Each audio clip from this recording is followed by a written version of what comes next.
Reanudamos nuestra sesión con la profesora Ágata Amato. Tengo el placer y el honor de presentarles a la profesora Amato, que es catedrática de Filosofía del Derecho en la Universidad de Roma Tor Vergata. Entre otras muchas cosas, es directora también del Centro de Estudios de la Mujer Di Comperdone. Es especialista, ella maneja muchas líneas de investigación, pero me interesa destacar ahora que es especialista en bioética. En este ámbito del saber tiene publicadas numerosas monografías y también muchos artículos científicos en diversos idiomas. Y sin más le cedo la palabra. Muchas gracias. Grazie.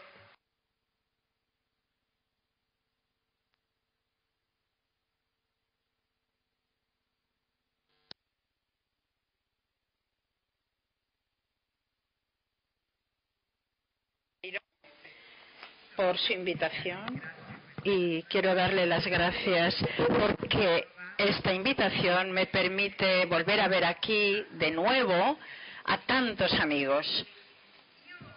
Yo voy a leer para facilitar el trabajo de mi traductora, pero os voy a decir rápidamente una cosa, y esa cosa es que no voy a ser políticamente correcta, porque como filósofa jurista, filósofa del derecho, tengo un vicio en el sentido de que no consigo separar las cuestiones jurídicas de las cuestiones técnicas y tampoco de las cuestiones éticas. Es un vicio que aflige a los filósofos del derecho, y este mismo vicio quizá no se encuentra, pienso yo, entre los científicos, pero os ruego que en la medida de lo posible sigáis mi razonamiento. Yo voy a tratar de la cuestión del diagnóstico preimplantación, pero a mi manera, para ver cuáles pueden ser las posibles consecuencias jurídicas en la comunidad de los hablantes. Cuando hablo de la comunidad de los hablantes, me estoy refiriendo a una reconstrucción que no puede ser tachada de conservadurismo, sino que me estoy refiriendo a la reconstrucción de Jürgen Habermas, el cual tiene una posición muy concreta en contra del diagnóstico preimplantación. No se trata de la selección sexual únicamente, sino que se desarrolla en todo el mundo la llamada Cribe Theory, la teoría, la Cribe Theory, porque no siempre hay una atención positiva, sino que se utiliza la experimentación, se utiliza la tecnología para los propios deseos, y esos deseos pueden ser infinitos, naturalmente. El título de esta ponencia breve es Derecho y derechos entre pruebas de laboratorio y nuevos deseos. Está claro que el ciclón de la biotecnología, utilizo esta expresión ciclón porque es un verdadero ciclón, el ciclón de la biotecnología regala al hombre contemporáneo resultados terapéuticos formidables y abre la vía a desarrollos técnico-científicos increíbles. Y hoy, de hecho, podemos superar la precariedad corruptible de nuestros propios cuerpos y trascender los límites de las especies individuales y particular los defectos y virtudes de especies distintas. No sé si habéis habéis recibido información. Hace unos días justamente se ha encontrado un ser totalmente especial en medio de una plaza que lo ha arrastrado el mar, y los científicos no saben realmente qué es. Está en Internet. Y en particular, frente al alto grado de autonomía, de dominio y de sofisticación alcanzado por las tecnologías que tienen como objeto la vida y los organismos vivientes, parece posible producir organismos genéticamente modificados y animales transgénicos, y también híbridos humanos. La alianza de la medicina de la reproducción y de la ingeniería genética, además de haber hecho posibles nuevos diagnósticos e investigaciones, ha abierto también la vía a las intervenciones de modificación terapéutica del genoma. En un marco similar, el filósofo del derecho es invocado para reflexionar sobre las transformaciones de sentido que ya existen sobre la práctica de reificación y la autoinstrumentalización que el hombre está a punto de emprender, sobre cómo hay que leer las intervenciones biotecnológicas que redefinen la maternidad y la diferencia sexual, así como la posibilidad de nutrir confianza absoluta en el desarrollo tecnocientífico, o la necesidad y la posibilidad de someter la investigación por lo menos a controles democráticos.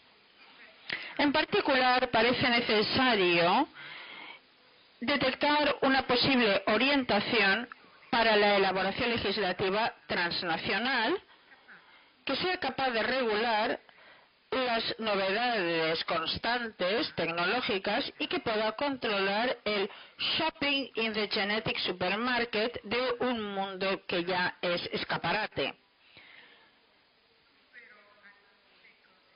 Sin embargo, tenemos que plantear algunas consideraciones, y observo que desde cierto punto de vista la filosofía ya no está en posesión de respuestas preconfeccionadas. Tiene razón la conferenciante que me ha precedido cuando ha afirmado que se trata de una opinión y que la consideración de que hay vida antes de la persona, esta consideración puede ser asentida por algunos y otros pueden objetarla. Exactamente, y este es el problema de la filosofía, porque la filosofía ya no está en posesión de respuestas preconfeccionadas en relación con la vida. Ni siquiera tiene quizá ni la presunción ni la ilusión de delinear el modelo de vida correcta. Tenemos al filósofo. El filósofo se ha convertido en un liberal irónico, según Rorty.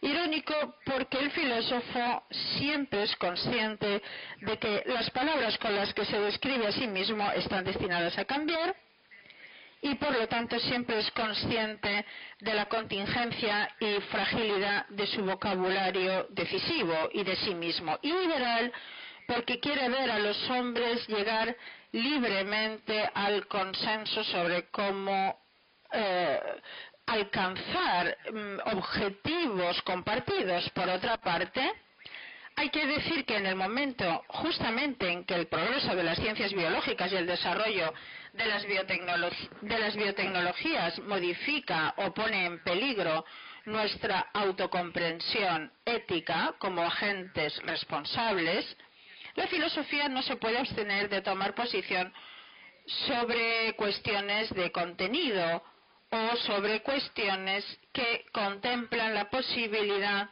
de una crianza selectiva y racial del hombre, ni tampoco puede evitar interrogarse sobre las posibilidades de intervención, limitándose a reservar la discusión sobre el ser devenido o el venir construido a los científicos o a los ingenieros entusiastas de la ciencia ficción.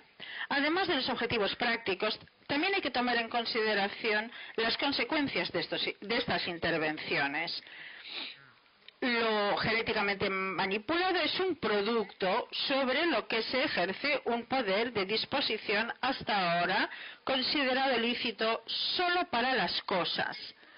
En la hipótesis de reificación embrionaria, el progenitor modela la herencia genética del propio hijo, de manera que para este último individuo, producto producido y reificado, resulta excluida esa estructura del poder ser uno mismo, porque queda comprometida la simetría de la responsabilidad que subsiste entre personas libres e iguales.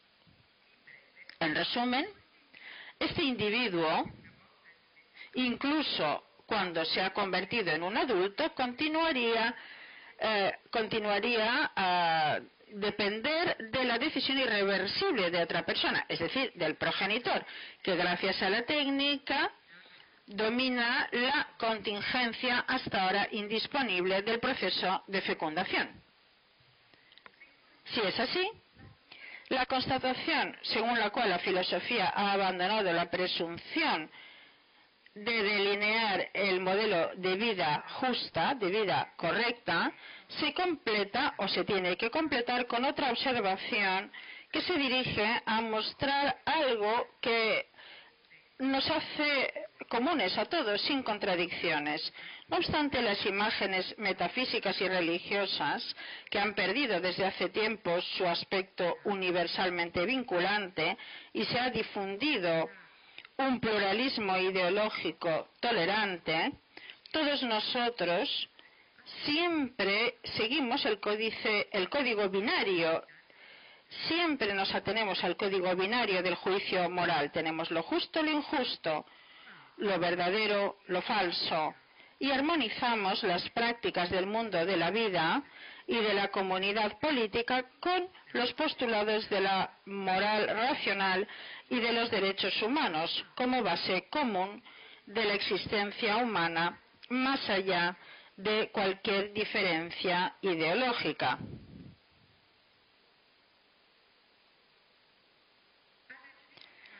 A la genética liberal o a la praxis que refiere a la discrecionalidad de los usuarios, la tarea de definir el objetivo de estas intervenciones correctivas, por ejemplo, a los progenitores las decisiones sobre el patrimonio genético de sus hijos, se contrapone la moralización de la naturaleza humana entendida como autoafirmación de una determinada autocomprensión. Y me explico. Se trata de la autocomprensión de la que depende la posibilidad misma de seguir entendiéndonos como autores indivisos de nuestra historia vital. Ese es el punto. Es decir, seguir reconociéndonos recíprocamente como personas que actúan de manera autónoma y salvaguardar el juego lingüístico de nuestra moral. Es justamente nuestra autocomprensión como seres de género la que se ve implicada en nuestro modo de considerar la vida humana antes del nacimiento y los hombres después de la muerte.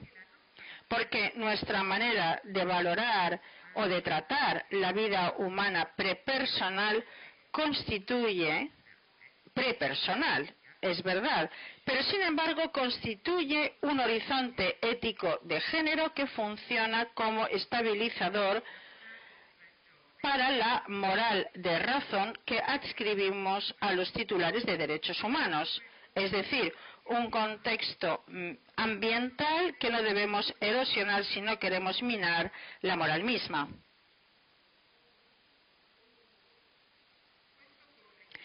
Y esto en referencia a la genética liberal. En relación con los progresos de la ingeniería genética, se puede decir que justamente porque suscitan problemas normativos, tienen que adecuarse preventivamente a una perspectiva que invoque el derecho y los principios objetivos del ordenamiento jurídico. Antes de entrar en los contextos públicos de la interacción, la vida humana goza de tutela jurídica como objeto privilegiado de nuestros deberes. En otros términos, el niño que crece en el útero todavía no es apostrofable en el papel que se le adscribe como segunda persona gramatical, no es sujeto de deberes, aunque sí es titular de derechos. No es solo el objeto de nuestras conversaciones y el destinatario auténtico de comunicación.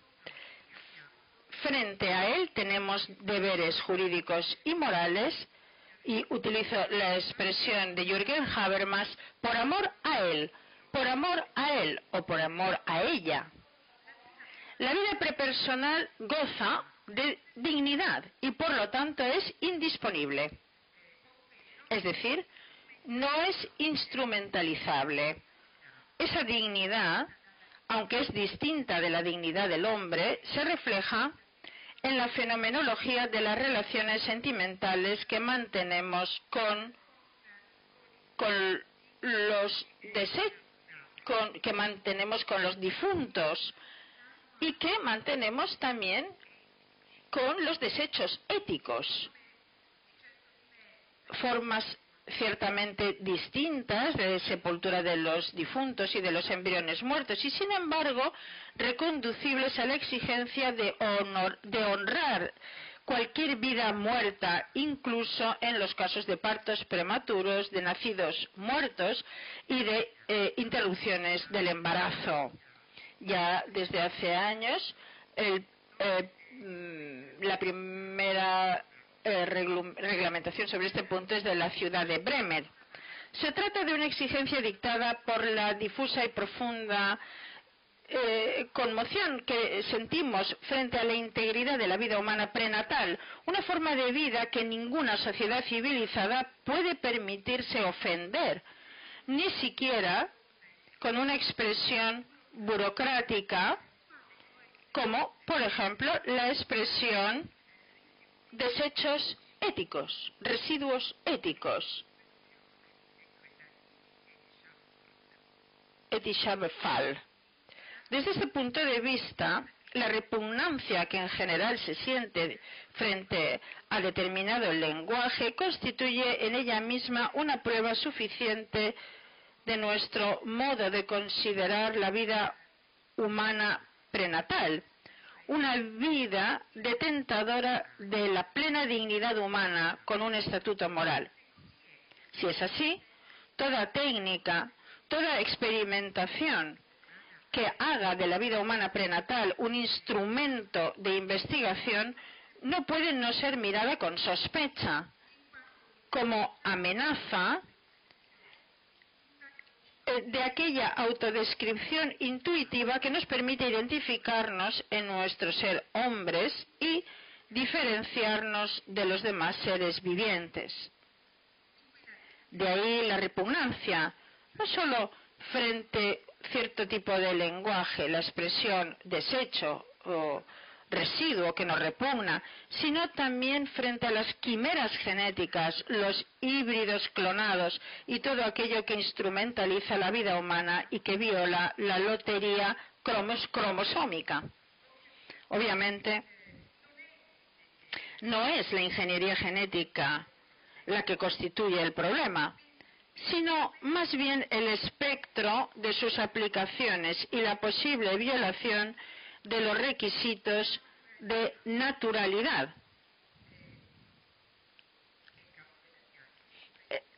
caso del diagnóstico preimplantación. Con estas prácticas se viola el derecho a la causalidad, a la espontaneidad de la concepción. Yo recuerdo las páginas tan bellas de Hannah Arendt sobre la concepción, espléndidas. El derecho a la casualidad, no causalidad, a la casualidad y a la espontaneidad de la concepción, así como el derecho a lo naturalmente devenido en lugar de a lo técnicamente producido. Con lo primero, es decir, con el diagnóstico de preimplantación, la existencia humana se ve suspendida desde el momento en que implantar o no implantar depende de las preferencias y de las decisiones de terceros, los padres, naturalmente. Decisión que implica ya una instrumentalización de la existencia humana misma. Con la segunda, es decir, con la intervención sobre el embrión, el patrimonio genético parece como el resultado de los deseos y de los gustos de los progenitores. Cada intervención genética, por consiguiente, confunde el límite intuitivo entre aquello que ha crecido naturalmente y lo que ha sido producido técnicamente, entre lo subjetivo y lo objetivo. Con la consecuencia ulterior de que revestir al nasciturus de determinados requisitos genéticos es una acción imputable y, por otra parte, con la ampliación del poder de disposición sobre el patrimonio genético de una persona futura, toda persona programada o no programada podrá, de ahora en adelante, considerar la composición de su genoma como el resultado de una acción reprobable o de una acción descuidada. Ese es el punto. Las hipótesis son múltiples, naturalmente. Se puede intervenir para hacer que determinada predisposición hereditaria sea eliminada. Pero también se puede intervenir para hacer que la enfermedad o la discapacidad permanezca en nombre de un comunitarismo genético, al cual, por ejemplo, han invocado Sharon y Candy, dos sordas, cuando decidieron utilizar para la fecundación el semen de un amigo privado de audición, considerando que la sordera no es una discapacidad, sino una identidad física y cultural que hay que conservar. Es muy interesante. ¿Por qué? Porque se juega con el concepto no solo de lo natural y lo artificial, sino también con conceptos distintos de normal, anormal, etc. Se puede decidir implantar porque, a pesar de que el embrión esté enfermo, se prefiere no impedir el posible nacimiento de un genio, porque la propia discapacidad podría revelarse como algo profundamente creativo, pero también puede no procederse a la implantación, porque más que un genio potencial se prefiere evitar cualquier problema y también la responsabilidad de poner en el mundo un individuo que en todo caso sufrirá. Y aquí estaremos sin la novena sinfonía de Beethoven y privados del Moulin Rouge de Toulouse-Lautrec, probablemente. Pero sin embargo, este no es el punto central. La intervención genética dirigida a promover determinada característica biológica o a descartar otra, incide sobre la conducta de vida autónoma y la autocomprensión moral de la persona objeto de la intervención.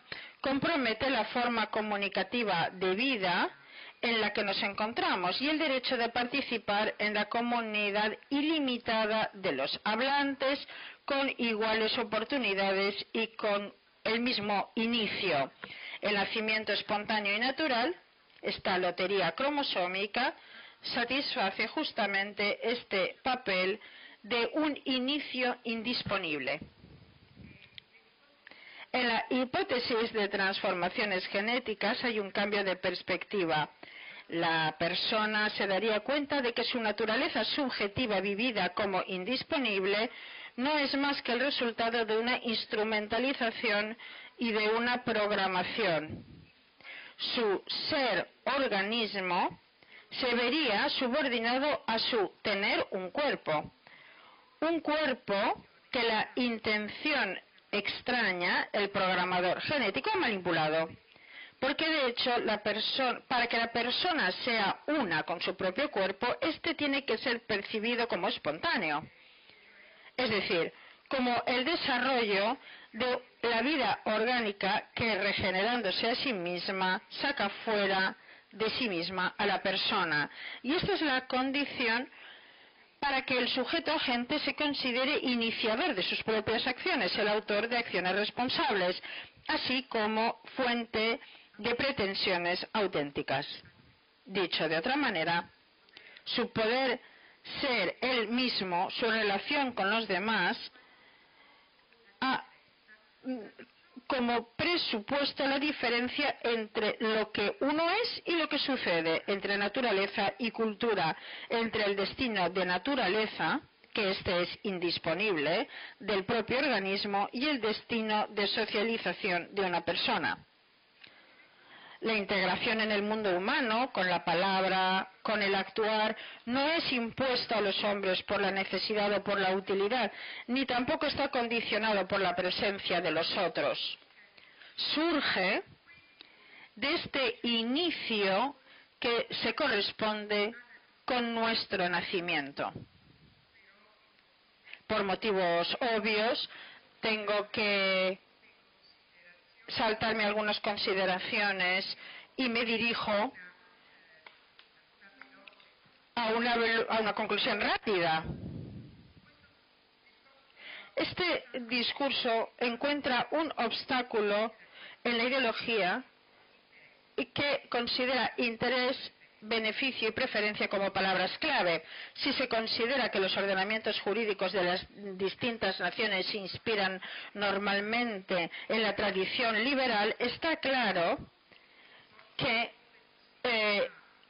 estos nuevos desarrollos, posibilidades y desafíos se pueden ver como amenaza a la libertad que de esta relación vertical entre ciudadano y Estado, y se puede sustraer a la normativa estatal todas las decisiones sobre el patrimonio genético de los niños, refiriéndolas a los progenitores.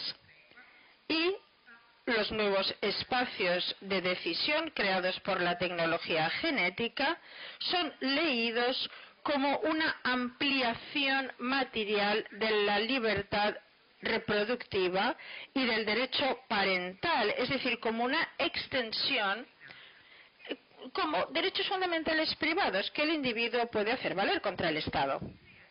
En realidad, además de la relación vertical entre el ciudadano y el Estado, no queda fuera de lugar subrayar también la dimensión horizontal de las relaciones y el posible abuso de poder ejercido por personas privadas frente a otras personas privadas. No por casualidad, a diferencia de las teorías jurídicas liberales, la teoría del efecto sobre terceros parte de la idea de una eficacia horizontal de los derechos fundamentales, por consiguiente, frente a sujetos privados. Pero para que exista un derecho fundamental es necesario considerar los derechos subjetivos como derechos que reflejan un ordenamiento jurídico objetivo. En otros términos, sería el ordenamiento jurídico objetivo el que haría que los órganos estatales garanticen las obligaciones de tutela, incluso cuando no sea posible la defensa del propio derecho subjetivo. Y también cuando hay que tutelar la vida prenatal. Se trataría, por consiguiente, de una protección en nombre de aquellos principios objetivos que configuran el conjunto del ordenamiento jurídico y que se fundan, evidentemente, en un derecho objetivo que encarna la idea fundamental del reconocimiento mutuo de personas libres e iguales que se asocian por propia iniciativa para regular legítimamente su existencia con instrumentos de derecho positivo. Y de aquí parte la configuración meramente objetiva de la garantía. El embrión no es centro de imputación, no es tampoco titular de derechos, sino que goza de la garantía jurídica por la indisponibilidad de las modalidades naturales con las que la persona se encarna en el cuerpo. Es la condición para que le sea atribuida una libertad indivisa. Había dicho hace poco que sólo si postulamos como indisponible esta base natural, la persona es ella misma. Sólo si en el actuar, en el hablar, en el responder a las críticas, la persona se siente coincidente con su propio cuerpo, expresado como espontáneo y natural, será posible considerarla como autora de una conducta de vida orientada sobre sus propias pretensiones y, en particular, por consiguiente, la indisponibilidad de las modalidades naturales con las que la persona se encarna en el cuerpo goza de la garantía jurídica de una comunidad democrática. Si la comunidad es democrática, no puede tolerar modificaciones del patrimonio genético que inciden sobre la conciencia de la autonomía y de la igualdad moral de la persona futura en nombre de un ideal de salud o en nombre de un modelo de vida buena. Tanto el ideal como el modelo no serían controlables democráticamente y podrían dar vida a una especie de paternalismo estatal. Si las consideraciones hasta aquí desarrolladas son correctas, la intervención genética es la que compromete la cualificación subjetiva. Es difícil, en el caso del diagnóstico preimplantación, trazar una frontera exacta entre lo que mejora y lo que es terapéutico, es decir, entre la optimización de predisposiciones deseables y la eliminación de predisposiciones genéticas. Lo hemos visto en el caso del comunitarismo genético. La discapacidad no constituye una anomalía, sino que simplemente es una diferencia. Y no tiene nada que ver con el concepto de normalidad-anormalidad. La disponibilidad de varios embriones hace que uno ya no se vea limitado, además, por el procedimiento a decidir según un código binario. Sí, no, justo, injusto, verdadero, falso. Y aquí abro un pequeño paréntesis. No a propósito del diagnóstico preimplantación, sino a propósito del aborto selectivo de género, porque en Europa, como sabéis, se está difundiendo como mancha de aceite el aborto selectivo por género, por motivos múltiples. A veces se trata de un choque cultural, otras veces se trata, ya en la cultura occidental se afirma el deseo de que el primer hijo tenga que ser varón, por ejemplo. Y de ahí viene esta difusión gradual. Nosotros tenemos en Toscana un problema muy grave de aborto selectivo por género. Y esta difusión de este medio para resolver otras cuestiones. Y cierro este paréntesis.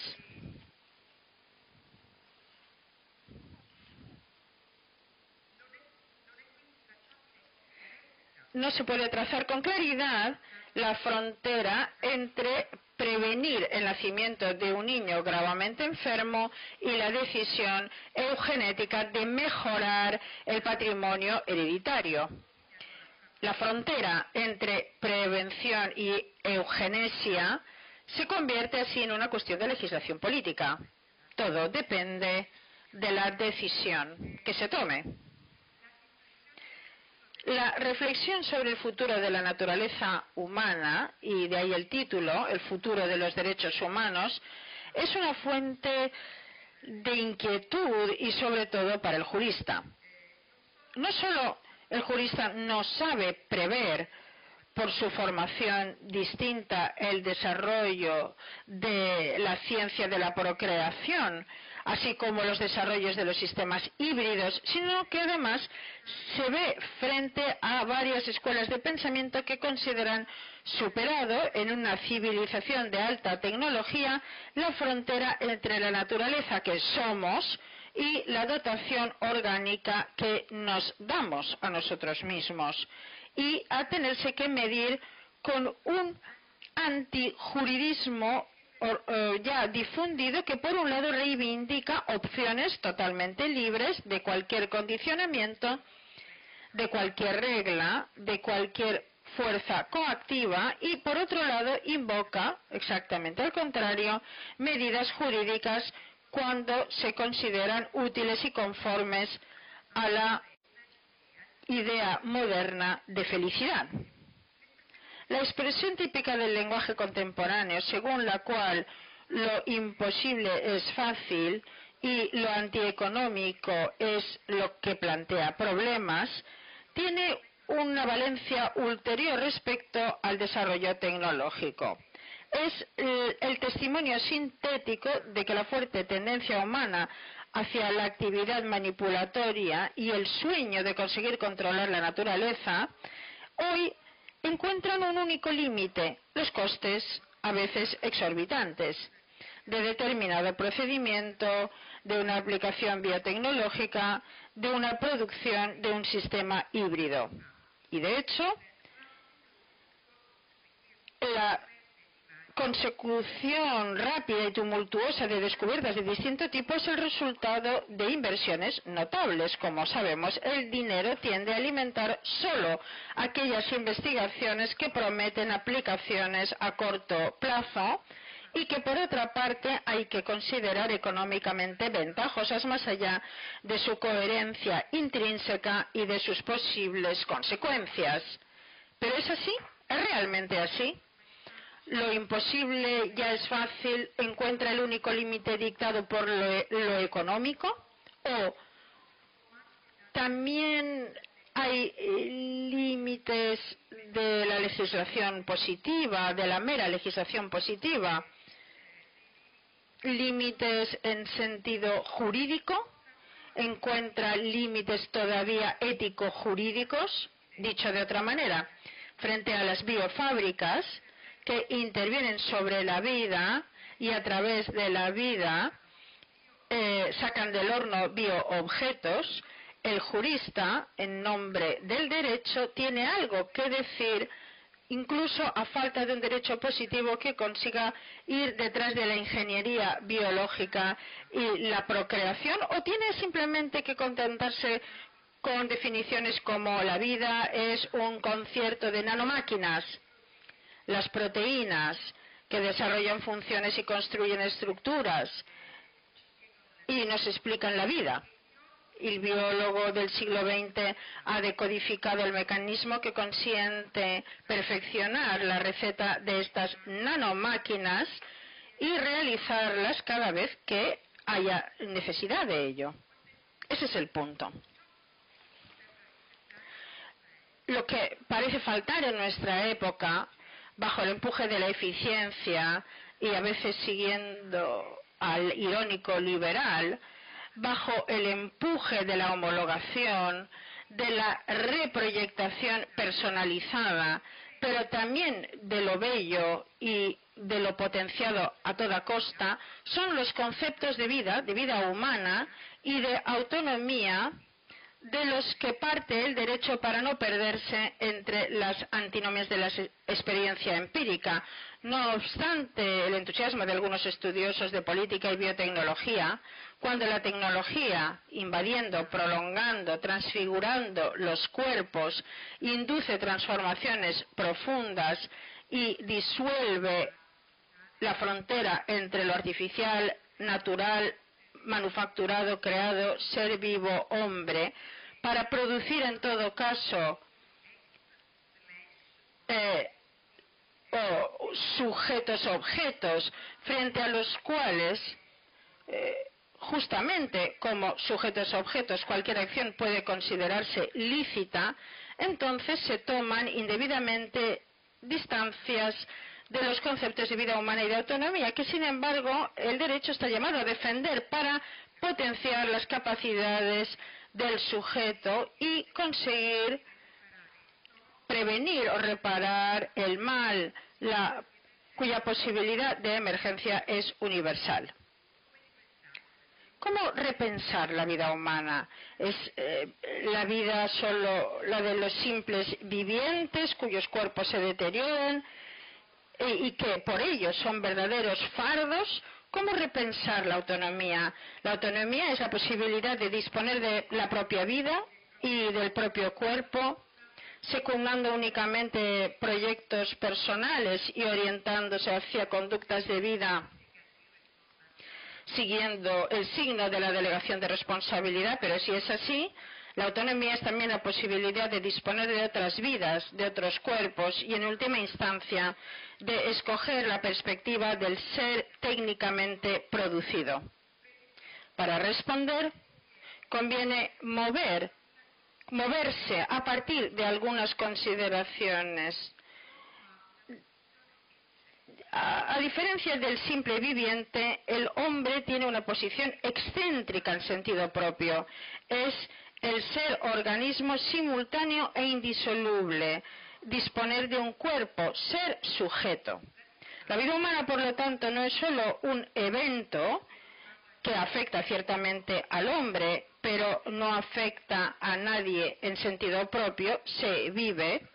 No es solo un concierto de nanomáquinas, las proteínas, que desarrollan funciones y construyen estructuras.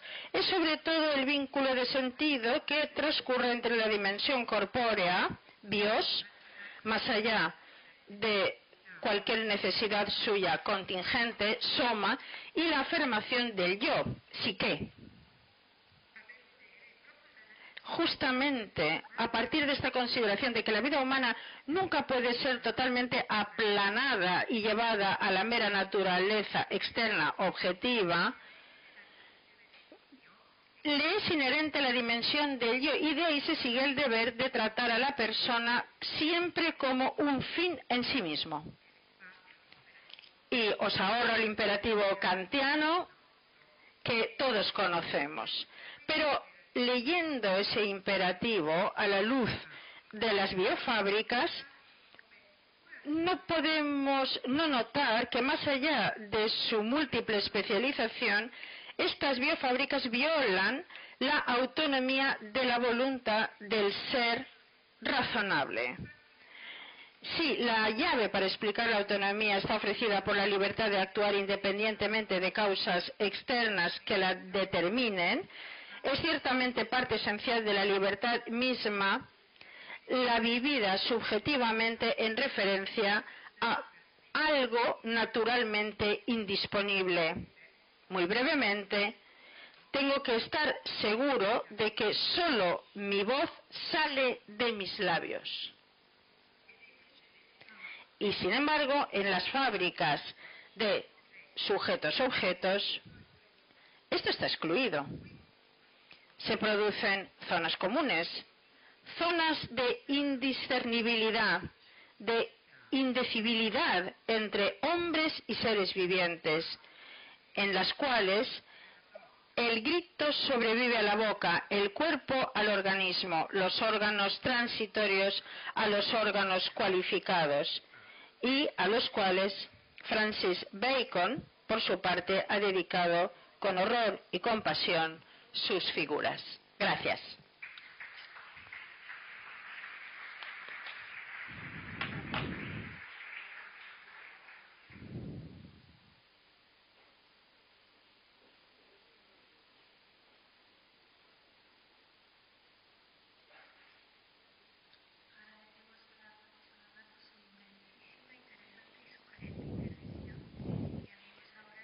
turno de intervenciones para todos vosotros.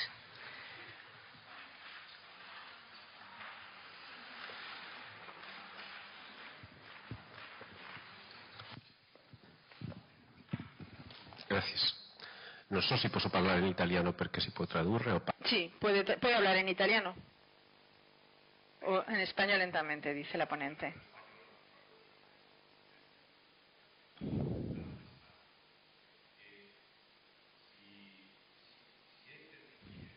He sacado las consecuencias correctas de parte del planteamiento y parte de la tesis que sostenía. Debía comenzar por felicitarle por tan extraordinaria conferencia, pero quizá luego lo hago personalmente más despacio. Si he sacado las consecuencias correctas de su intervención, me ha parecido entender que distinguía entre una vida prepersonal, una vida prenatal que sería prepersonal y que después del nacimiento se convertiría en una vida personal, ¿no? La vida prenatal, prepersonal, tendría una naturaleza de objeto y por tanto sería un objeto de protección, sería indisponible y como objeto de protección no tendría la titularidad de los derechos, sino simplemente se reduciría a la indisponibilidad, ¿no? Esto me suscita dos preguntas. Primero, ¿entiende que la vida prepersonal, la vida prenatal, no es sujeto de dignidad, sino que tiene otro tipo de justificación o de fundamento para ser protegida? Segundo, ¿cabe distinguir entonces vidas humanas que no son personales, que son simplemente vidas objetivas, no subjetivas? Y entonces, ¿cómo un objeto se convierte en sujeto? ¿Cómo se produce ese cambio ontológico de naturaleza de un objeto prepersonal que se convierte en sujeto personal? ¿Cómo puede explicarse esta realidad, ¿no? Y tercero, el objeto que hoy es protegido o que, según su tesis, debe ser protegido e indisponible. Usted misma ha dicho que, en el fondo, la razón última de la protección es la política y la política puede decidir cambiar o no cambiar. No es muy débil el fundamento de esa protección y, por tanto, puede fácilmente convertirse en una no protección y una apertura a la manipulación, como ya sucede de facto. Gracias.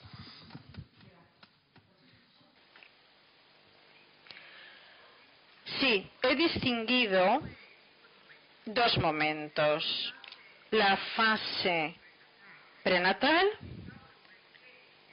justamente porque es intuitivo que hasta que no sale a la luz, no existe en sentido propio un sujeto titular de derechos capaz de actuar y de realizar esos derechos. He distinguido estos dos momentos porque me es más sencillo, desde determinado punto de vista, distinguir entre la indisponibilidad de la vida prepersonal de la inviolabilidad del sujeto de derechos. Del sujeto de derechos que es sujeto de derecho y de derechos. Ese es el punto. Y lo he distinguido sobre todo porque, a la luz de la afirmación de nuevas teorías y sobre todo a la luz del espacio que la filosofía tiene. La filosofía, por decirlo con claridad, ha perdido, y lo vemos en los estatutos universitarios, es un síntoma, la filosofía ha perdido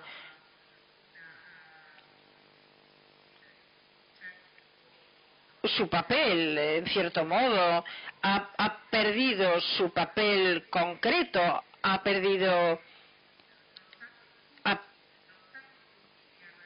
a pesar de que sigamos razonando a través de este código binario, la filosofía ha perdido esos principios que el mundo moderno invocaba, los principios metafísicos, los principios religiosos, y tiene un espacio, está relegada, la filosofía está relegada, no puede fundar en sentido propio el sujeto, no es fundamento del sujeto o de la persona en sentido propio. No estoy de acuerdo con este espacio que ha sido reservado a la filosofía, pero tenemos que tener en cuenta esta nueva realidad, de manera que en este curso que doy de bioética y bioderecho, más que incomodar, como quizá preferiría hacer a otros autores, lo que digo, utilizo autores como Habermas, que ciertamente no puede ser tachado de conservadurismo, justamente porque hay que mediar, hay que llegar a una especie de mediación.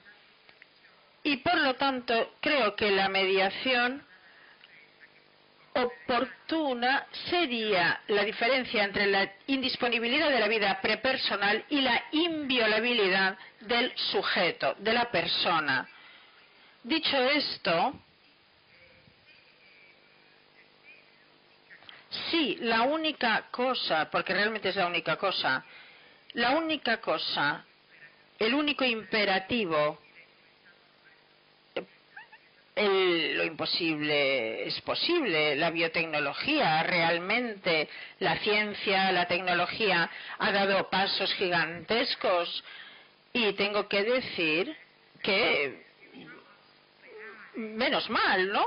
Porque ojalá podamos superar patologías, dificultades, enfermedades que no podemos tomar de manera poco seria, a diferencia de hace unos años. Es decir, que no estoy... Yo creo que es oportuna la investigación, yo creo que es necesaria la investigación científica, la investigación tecnológica, que es otra cosa ya. Y sin embargo, no considero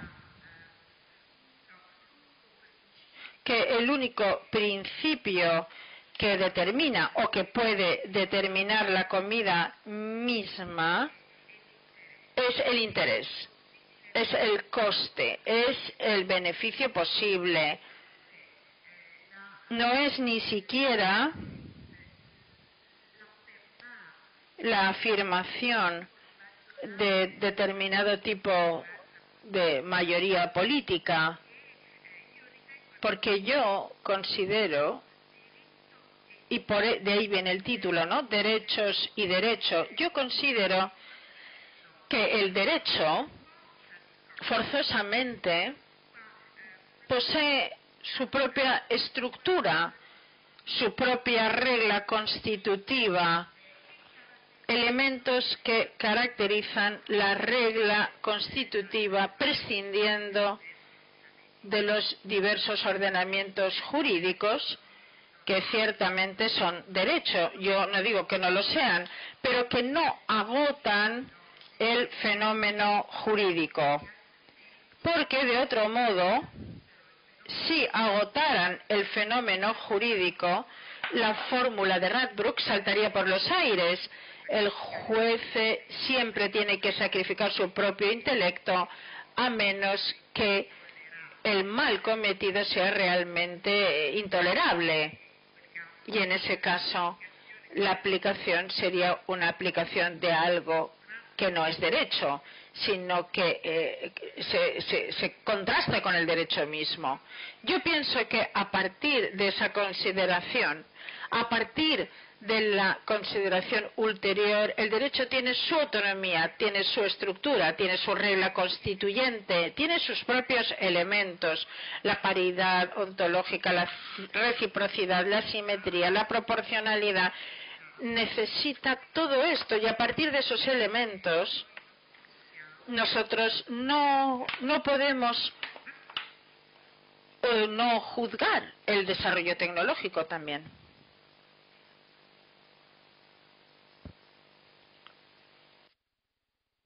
Muchas gracias, doctora Mato, por su preciosa intervención, muy interesante. Yo solamente quería hacer 3 comentarios. La primera es que del código binario, gracias a los blancos y ceros, nacen los grises.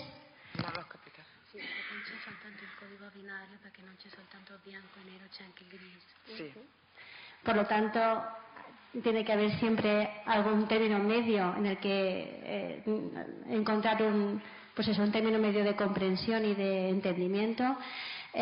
Segundo, yo que soy como profesional del campo de la reproducción asistida, no me he sentido identificado en muchos de los ejemplos que ha puesto que lo que veo todos los días es que las personas, las parejas, acuden a los centros de reproducción asistida con el único deseo de tener un niño o una niña, un descendiente.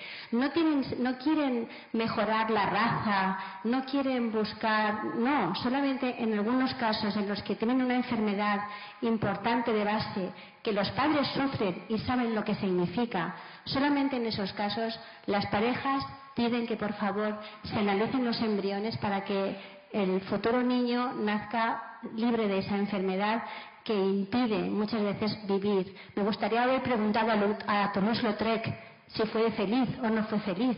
Me gustaría saberlo. Pero en cualquier caso, sí, pero me refiero a hasta que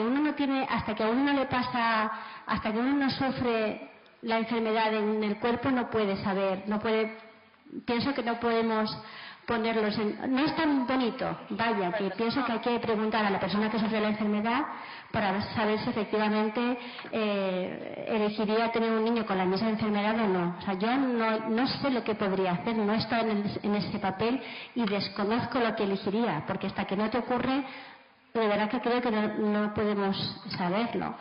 Y pues eso, simplemente reiterar que la mayor parte de las personas que acuden a los centros de reproducción asistida no lo hacen con el deseo eugenésico de mejora de la raza, sino simplemente el deseo de formar una familia y nada más. No hay esas cierto que hay algunas personas que sí preguntan, pues yo querría tener niño, yo querría tener una niña, y no puedo elegir el color de los ojos, cierto, pero no es lo normal. Lo normal es que las parejas acudan a los centros para sencillamente tener un bebé, nada más.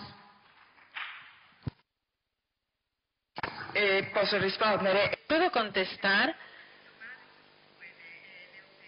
Hay 2 observaciones. La primera observación es verdad, no solo hay blanco o negro, sino que hay muchos matices, está el gris, el rojo, tantos colores, ¿verdad? Eso es verdad. Es verdad siempre. Es verdad siempre. Y a mayor abundamiento es verdad cuando nos encontramos frente a las opciones trágicas, llamadas así. Las opciones trágicas son trágicas justamente porque tenemos que resolver de una manera o de otra manera. Ahora blanco, ahora negro. No hay gris, o blanco o negro. Solo existe el blanco o el negro, no hay una tercera vía.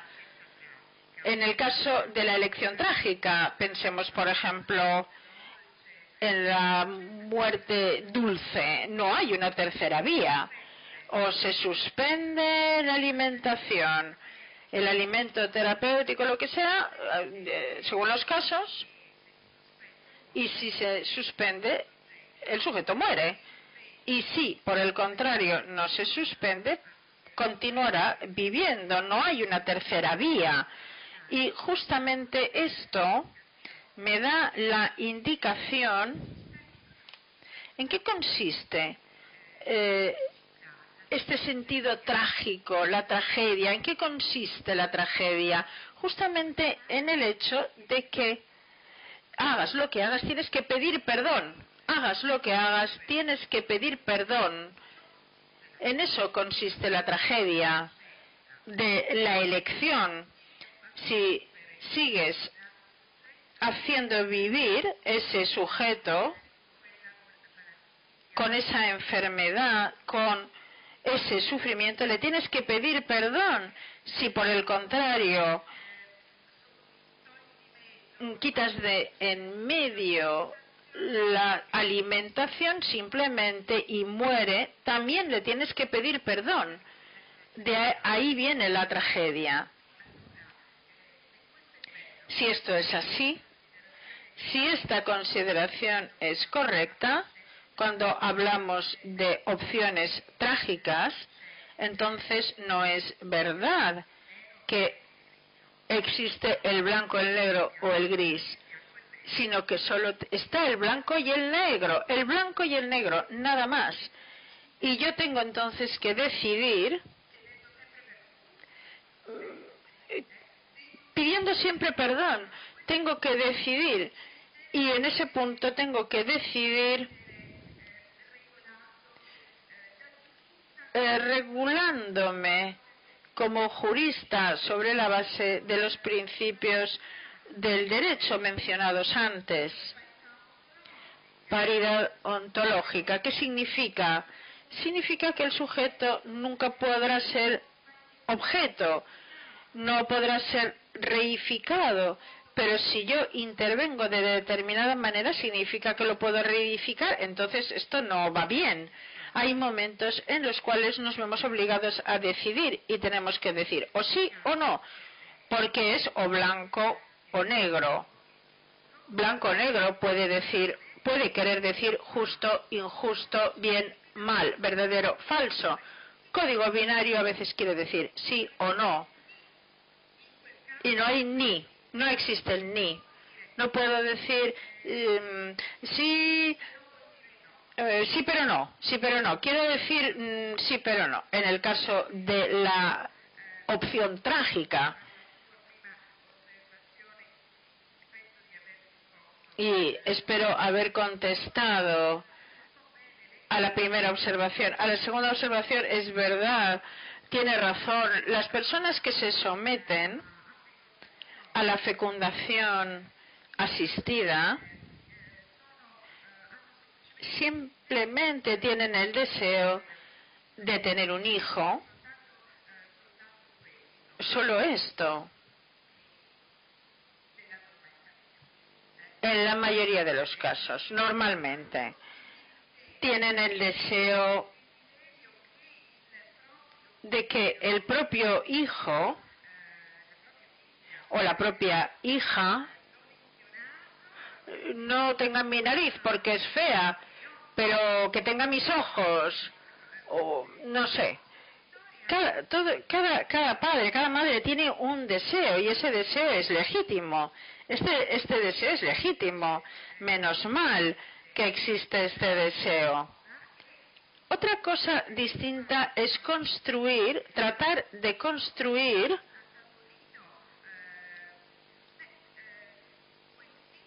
ese hijo con las características determinadas que yo deseo y también con las potencialidades que deseo y con las capacidades que yo deseo. Yo nunca sabré si Beethoven o Toulouse-Lautrec fueron felices o no lo fueron. No lo sé. Pero justamente tenemos que trabajar quizá sobre el concepto de felicidad en el mundo contemporáneo. Estamos muy ajustados de tiempo, pero ¿hay alguna otra pregunta? Sí. Aquí.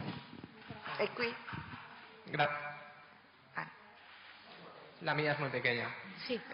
Buenas tardes. Le quería hacer una pregunta a la profesora Amato, sobre todo para que me confirme si, bueno, Me pico la domanda. si he escuchado bien o si la han traducido bien, cuando ha dicho que cuando se pierde la espontaneidad de la concepción, la experiencia humana se ve suspendida. Come? Si ha detto quando si... Sì, ho detto che l'esperienza umana è sospesa. Le quería preguntar si me puede explicar desde mi desconocimiento si eso no aporta una visión muy poco trascendental de lo que es ser humano, y también comentarle que ha nombrado muchas veces la palabra natural. Questo non ho capito. Che ha detto tante volte la parola naturale. Natura. Sì.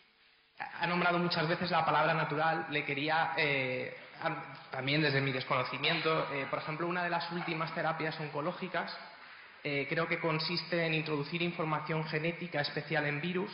Por desgracia aún creo que no da muchos resultados, pero bueno, consiste en meter esa información genética en virus para que pasen al organismo que los va a aportar, que somos nosotros. Quería saber, digamos, no sé si se puede establecer una similitud o no, pero si estaría de acuerdo, si le parece bien. Quest'ultimo non ho capito. Consistente Oncologica per il cancro. Consistente in introdurre informazione genetica in un virus che poi va alla...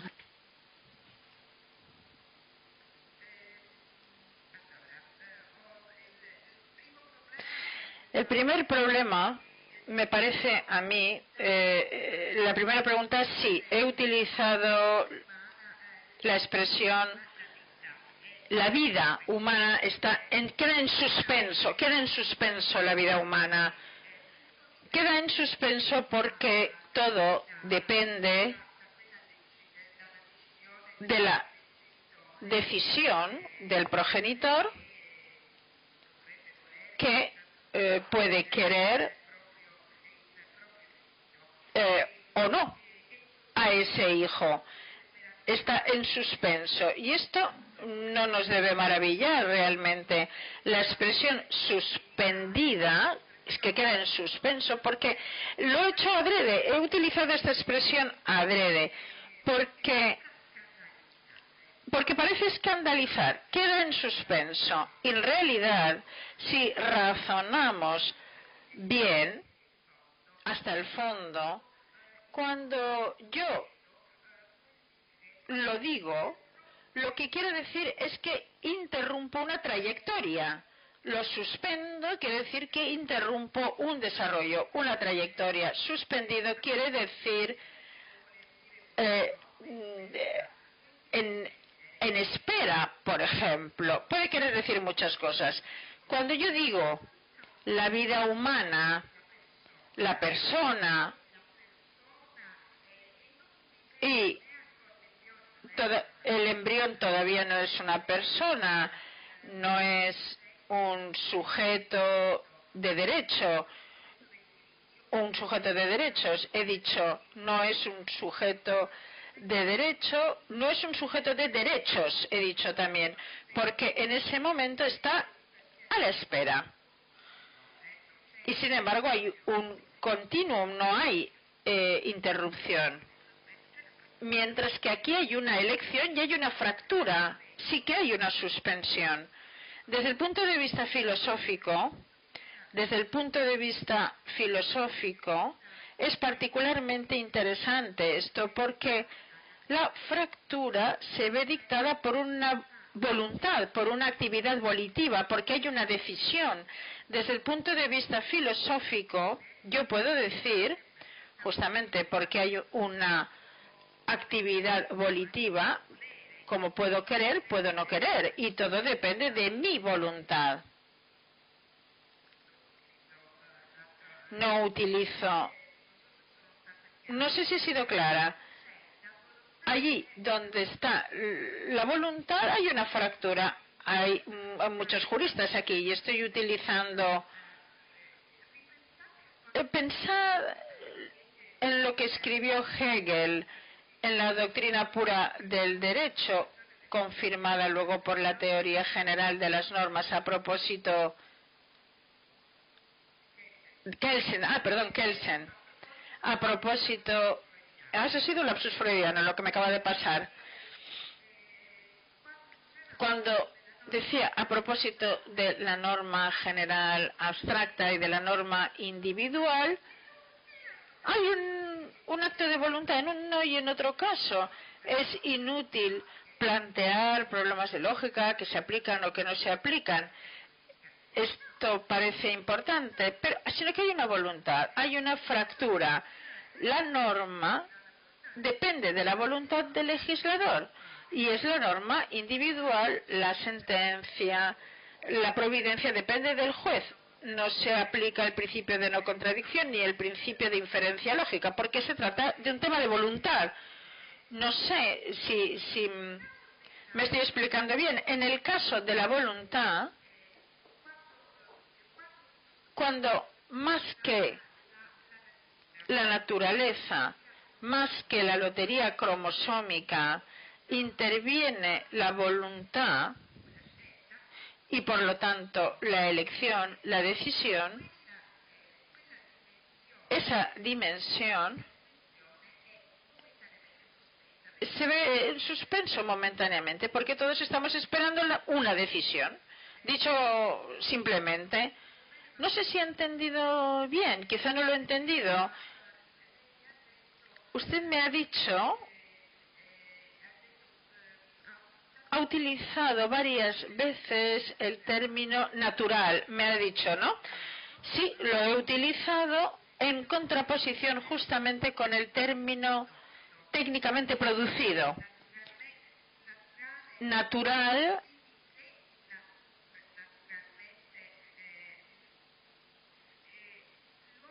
el hombre en otra perspectiva y según otras teorías es definido como un ser donado a sí mismo, un ser donado a sí mismo.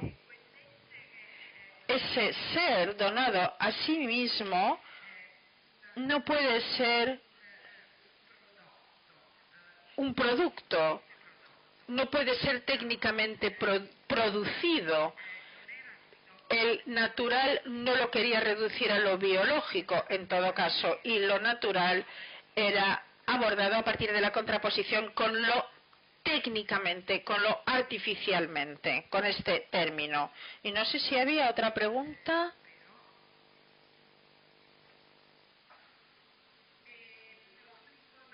Sí, sobre la información genética. No estoy demonizando de ninguna manera los descubrimientos científicos. No, en absoluto. Ojalá, ¿no? Hay investigadores, hay personas que estudian, que están encerrados en un laboratorio con sus mascarillas y que ahí están descubriendo, que siguen produciendo resultados positivos para la vida humana. Las técnicas de reproducción asistida resuelven el problema de la infertilidad y no se me ocurriría decir que no hay necesidad de investigación en ese campo. Sin embargo, a propósito del ejemplo que usted me ha dado, el primer animal patentado, como sabe usted, es el oncorratón. El primer animal patentado es el oncorratón. Y yo estoy pensando en particular en la teoría de Donna Hathaway. El oncorratón es mi hermano, mi hermana, porque yo comparto con Oncotopo su patología y no hay diversidad entre ser vivo, ser técnicamente producido, no hay diversidad entre hombre protésico y el cyborg. Donna Hathaway escribió, tanto es así, ella escribió el primer manifiesto, el manifiesto cyborg, y el otro volumen datado ya es el del oncorratón, mi hermana el oncorratón.